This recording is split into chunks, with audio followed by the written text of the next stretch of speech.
إن صلاتي ونسكي ومحياي ومماتي لله رب العالمين আল্লাহ রাব্বুল আলামিন বলেন, হে রাসূল আপনি বলুন, কুল ইন্না সলাতি আমার নামাজ, অনুসুকি আমার কুরবানি, ও মাহইয়ায়া আমার জীবন, ও মামাতি লিল্লাহি রাব্বিল আলামিন আমার জীবন আমার মৃত্যু একমাত্র কেবলমাত্র আল্লাহ রাব্বুল আলামিনের জন্য।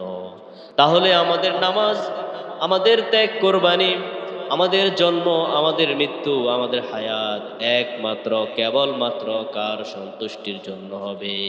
কার সন্তুষ্টির জন্য হবে? আল্লাহ রাব্বুল আলামিনের সন্তুষ্টির জন্য হবে। এজন্যই আমাদেরকে রাসূলুল্লাহ সাল্লাল্লাহু আলাইহি ওয়াসাল্লামের যে আখলাক, রাসূল সাল্লাল্লাহু আলাইহি ওয়াসাল্লামের যে চরিত্র, যেই সুন্নাহ মোতাবেক রাসূল আমাদেরকে পথ প্রদর্শন, পথ দেখিয়েছেন, সে রাসূলের আদর্শ, সে রাসূলের সুন্নাহ অনুযায়ী চলাই হচ্ছে একমাত্র আমাদের মুক্তির পথ।